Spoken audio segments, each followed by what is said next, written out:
je tiens la montre. Il me semble que la question du socle pardon, gagne à ne pas être posée en soi, mais au regard des évolutions qui se déroulent dans la société. Et je crois qu'on va, qu'on le veuille ou non, qu'on s'en réjouisse ou pas, on va vers une société dans laquelle les savoirs savants seront bien plus présents, vont modeler la vie citoyenne. La question aujourd'hui n'est plus que les informations soient quelque part disponibles, encore que certaines mériteraient de l'être. Mais enfin, là, il me semble que le défi, c'est comment on permet à toute une génération de se dépatouiller de la profusion d'informations. Sur les postes de travail, dans la vie professionnelle, de plus en plus, ces postes de travail vont être modelés par des savoirs savants, et que le défi de société qui est posé, c'est est-ce que l'on souhaite avoir des futurs travailleurs qui soient des bouches-trous, des exécutants de ce que les ordinateurs et les machines programmées ne sauront pas faire, ou est-ce qu'on veut des futurs travailleurs et donc des citoyens qui soient quand même en compréhension de ce qu'ils font. Si on regarde à ce qui se fait parfois dans certains hôpitaux, faute de moyens, etc., du personnel non qualifié à qui on met des étiquettes bleues, jaunes ou vertes pour exécuter tel type de consignes sans qu'on leur demande de comprendre en quoi que ce soit à quoi ça correspond, est-ce que c'est vers ça qu'on va? Et ces défis-là, ils traversent l'école, c'est pas nouveau en fait, depuis plusieurs décennies. Je prends souvent le même exemple, donc désolé pour ceux qui m'ont entendu radoter, mais ça permet d'aller plus vite. Je crois que ce n'est pas un hasard si autrefois on apprenait, je vais prendre deux exemples en histoire, La vie du temps de Louis XIV en une demi-page à mémoriser et à réciter par cœur, en cours moyen, et si aujourd'hui au même cours moyen on apprend l'absolutisme. On apprenait Charles Martel et les grands seigneurs, demi-page à réciter par cœur, à annonner, et peut-être les meilleurs comprendraient et passeraient le concours des bourses. Aujourd'hui, si je prends le titre de la double page du manuel, je crois que c'est Hachette, ça s'appelle la construction du pouvoir royal entre le Xe et le XIIIe siècle. Donc on n'est pas un récit, on est sur des concepts, des notions. Il me semble que ça, on peut en pleurer, on peut s'en réjouir, mais de toute façon, c'est comme ça. La société va être structurée par des savoirs beaucoup plus complexes. Donc le défi qui se pose, c'est est-ce qu'on permet à toute une classe d'âge de s'en saisir, ou est-ce qu'on distingue dans cette classe d'âge ceux qui accèdent qu'à une partie et les autres? On a des gouvernants qui, pour des questions budgétaires, pour des questions de choix politiques, etc., on fait un pari raisonné, calculé, que je conteste, mais quand même, il est calculé, en se disant, trop compliqué d'enseigner à toute une génération, en plus, les enfants pauvres, ils ne sont pas capables.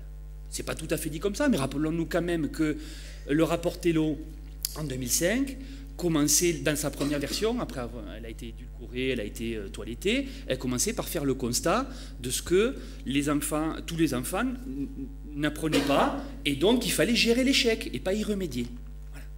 Donc, c'est pour ça que la question aussi, c'est d'aider les collègues enseignants à rejeter la culpabilisation. La question, c'est pas on sait faire ou on ne sait pas faire. C'est une façon, je trouve, stupide, c'est pas bien, mais en tout cas, c'est une façon de poser la question qui n'amène qu'à des mauvaises réponses. La question, c'est pas on sait faire ou on ne sait pas faire. Les savoirs sont de plus en plus compliqués dans ce qu'il y a à enseigner.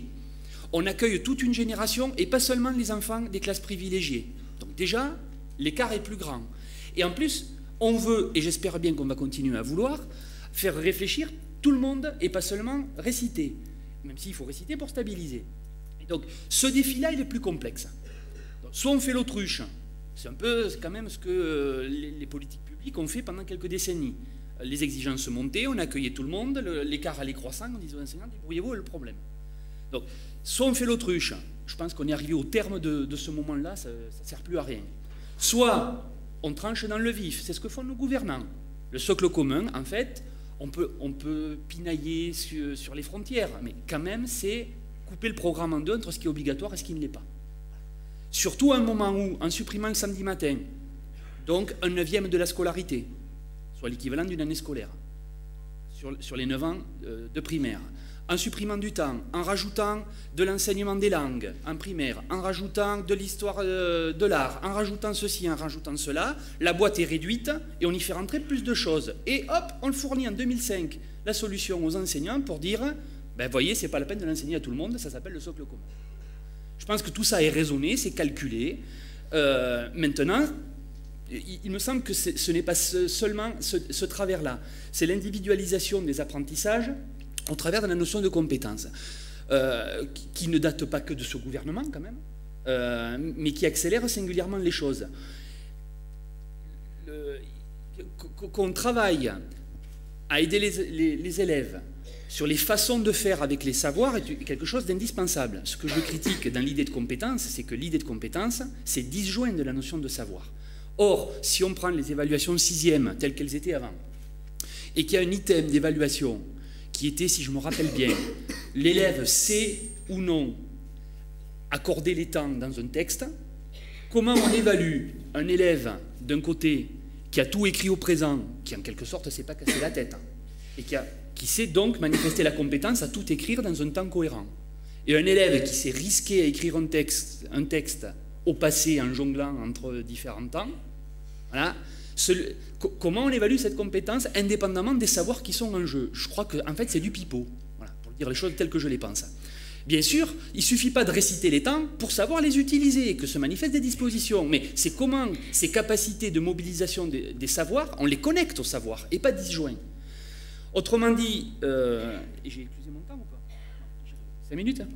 Ouais. Il me semble que dans les défis qui sont en jeu, il ne faut pas se laisser enfermer dans le débat sur pour ou contre le socle. Voilà. C'est à quel défi on doit répondre pour l'avenir de toute une génération. Ces gamins-là ne vont pas vivre en 1960. En 1960, le CAP était un diplôme de bon niveau pour vivre dans la société. Un niveau CAP en termes de niveau de formation intellectuelle produit des inadaptés, j'assume ce que je raconte, pour vivre en 2030-2040. Ce ne sera pas la même société. Et je remarque que beaucoup de gens nostalgiques du CAP ou du niveau, ou qui accepteraient que les élèves qui finissent leur scolarité en primaire ou en collège, finalement prennent des exemples toujours qui se réfèrent à une société d'il y a 50 ans. Ben ouais, mais nos gamins, ils ne vont pas vivre il y a 50 ans, ils vont vivre dans 30 ans, en tant qu'adultes. Et c'est à ce monde-là qu'il faut les préparer. C'est pas simple. Ça veut dire que les enseignants, voire les parents, sont tiraillés au milieu de logiques contradictoires, comme on enseigne des choses plus compliquées à tout le monde, parce que sinon la société se tire une balle dans le pied. Et pas seulement plus compliquées en termes de contenu, mais en termes de rapport au contenu, de capacité réflexive d'une culture qui émancipe, qui fasse réfléchir, qui donne le pouvoir de comprendre et d'agir sur le monde que produit la connaissance. Voilà. Ce défi-là, à mon avis, dans la période actuelle, c'est celui qu'il faudrait mettre au cœur du débat. Alors, après, il y a des conditions qui nous sont imposées, il y a des réformes qui sont tombées. Bien sûr que dans les cadres les plus débiles, les plus contraints par ce qu'on nous propose nationalement, bien sûr qu'il y a un combat de première nécessité de comment dans ce cadre-là on se bat pour faire le moins débile possible. Bien sûr. Mais je pense qu'on s'enferme si l'horizon dans lequel on raisonne, c'est celui du cadre qui nous est contraint par les politiques actuelles. C'est au contraire comment on transforme ce cadre pour dire ce cadre-là ne permet pas de penser les défis qui sont devant nous. Et il y a là, je crois, quelque chose d'essentiel.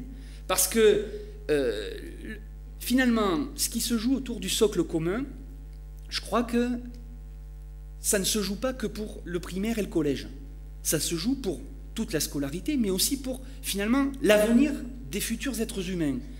Je suis quand même malheureusement bien placé à l'université pour voir comment ces réformes se sont construites.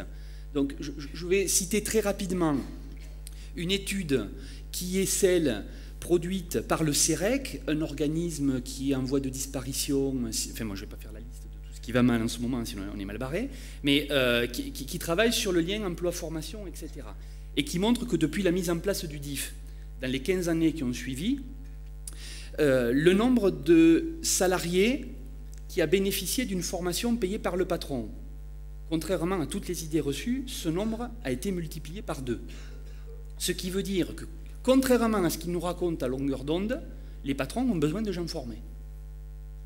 Mais le nombre de salariés, les mêmes, hein, la même enquête, tout, qui a vu sa formation déboucher sur une qualification reconnue en termes de grille salariale, de diplôme, de possibilité d'accéder à un autre type de poste, etc., ce nombre-là, lui, dans le même temps, a été divisé par 2. La dépense des grandes entreprises, pas des TPE, c'est pas pareil, hein, pas des toutes petites entreprises et des PME. La dépense des grandes entreprises a été divisée par 2, alors même qu'ils avaient 2 fois plus de gens en formation. Et ces formations étaient dans l'entreprise elle-même, connectées directement à la productivité sur le poste de travail, et pas sur la réflexion, pas sur la réflexivité, pas sur l'acquisition de savoir et de disposition à passer à autre chose après. Ce qui veut dire que, en gros, le patronat fait le choix d'individualiser la formation, chacun une formation différente, pour une raison sur laquelle je vais revenir, mais surtout pour augmenter la productivité sur le poste de travail, l'efficacité, le rendement, pas pour que les salariés puissent ensuite revendiquer un salaire en conséquence. Ces réformes-là, elles se sont d'abord traduites dans le monde professionnel. Elles se sont ensuite traduites dans le monde universitaire, où nous avons eu, avec l'individualisation des parcours, première vague du LMD, on nous a dit « n'ayez crainte, vous faites comme d'habitude, vos diplômes, vous passez de Bac plus 2 à Bac plus 3, sauf qu'on a perdu du monde en cours de route. » Voilà. Deuxième vague de diplômes, vous faites comme la fois précédente, ne vous inquiétez pas, mais en plus du diplôme, vous délivrez un référentiel de compétences individualisées. Troisième vague du LMD, celle dans laquelle on rentre, on nous dit, vous fournissez le référentiel des compétences, et puis si vous voulez, ne vous inquiétez pas, vous pouvez aussi dire dans quel diplôme vous inscrivez. C'est-à-dire que tous les 4 ans, ils franchissent une étape, le but du jeu, c'est qu'il n'y ait plus de diplôme. C'est qu'il n'y ait plus que des listes de parcours individualisés, pour que les employeurs aient à leur disposition, quoi? Ben, des jeunes qui aient des volants de formation différents dans lesquels ils puissent piocher pour être adaptables sur le poste de travail le plus vite, le plus efficace possible, pour que le patron, lui, il a garantie du niveau de formation, mais qu'en contrepartie, quand 2 étudiants qui ont à peu près fait les mêmes études, mais n'ont pas le même référentiel de compétences et n'ont pas de diplôme à la sortie, ben, n'ont pas la garantie que leur formation sera reconnue dans une convention collective, etc. Surtout que, je vous le rappelle, plus de la moitié des conventions collectives, voire des grilles salariales du public, sont bâties sur le repère Bac plus 2. Or, nous ne délivrons plus de Bac plus 2. Les BTS et les DUT sont condamnés à passer des accords pour s'insérer dans des licences. Ce qui, je ne crois pas que notre président actuel ait pour projet de renégocier à la hausse les accords de branche jusqu'à Bac plus 3. Le but du jeu, c'est d'individualiser le rapport employeur-employé. Cette individualisation, ça sonne bien dans l'oreille des gens, parfois même ça sonne bien dans l'oreille des collègues, on croit qu'on va avoir les moyens de s'occuper de chacun, mais c'est pas ça, c'est chacun pour sa peau. Ça pose comme principe que l'individu ne peut que souffrir du collectif. Or, on apprend ensemble. On apprend, y compris, c'est très important, la même chose dans toutes les classes de France, du même niveau. C'est important cette médiation, parce qu'après on s'étonne que les élèves en veuillent personnellement à leur enseignant. Si tout le système laisse penser que ça n'est qu'un rapport interindividuel, il ne faut pas s'étonner que les élèves ils s'en prennent directement à l'enseignant. C'est comment cette relation elle est médiatisée par la culture, par le fait qu'on s'inscrit dans du collectif, qu'on s'inscrit dans des programmes. Donc il me semble que, moi je ne suis pas du tout pour la nostalgie des programmes tels qu'ils étaient, pour autant ce dont je pense que c'est indispensable, et je m'en arrête là, c'est qu'il faut peut-être repenser les programmes, mais pour qu'ils soient les mêmes pour tout le monde. Et le mot de la fin, c'est que je pense qu'une des clés du débat essentiel, c'est est-ce que tous les élèves sont capables ou pas d'apprendre la même chose. Et je ne vais pas me relancer dans ce qui est le cœur de mes travaux, mais je crois qu'aujourd'hui, il semble quand même assez... Il y a une série de travaux qui montrent que, oui, il y a des élèves qui sont très en difficulté, oui, mais intellectuellement, ils n'ont pas de chromosome de la débilité ou de l'imbécilité dès le départ. Ça se construit. Ça se construit, et ça se construit, je pense qu'il faut à la fois affronter ce problème et refuser la culpabilisation. Ça se construit aussi dans les classes. Bien sûr, ils arrivent abîmés, mais ça se construit aussi dans les classes, sauf que ça ne veut pas dire que c'est notre faute. Ça veut dire que les conditions politiques de formation, de lien avec la recherche, de temps disponible pour les enseignants pour réfléchir sur les pratiques ne sont pas réunies pour qu'on enseigne des choses plus compliquées à l'ensemble d'une génération qui, dans l'ensemble, n'a que l'école pour apprendre les choses scolaires. C'est pas vrai que la morphologie du conte de Vladimir Propp, qui est au programme de la 6e, on va la réexpliquer le soir à la maison. Ça, c'est du pipeau. Et pourtant, il faut que ça continue. Ça fait partie des éléments qui permettent de fournir des grilles de lecture pour réaborder les contes de fées, pour lire autrement. Voilà. Ces défis-là, ces savoirs notionnels compliqués, il faut garder le défi de les faire pour tous. Tous les élèves en sont capables. Maintenant, c'est quelles conditions on crée pour qu'en vrai, ce soit possible. Merci.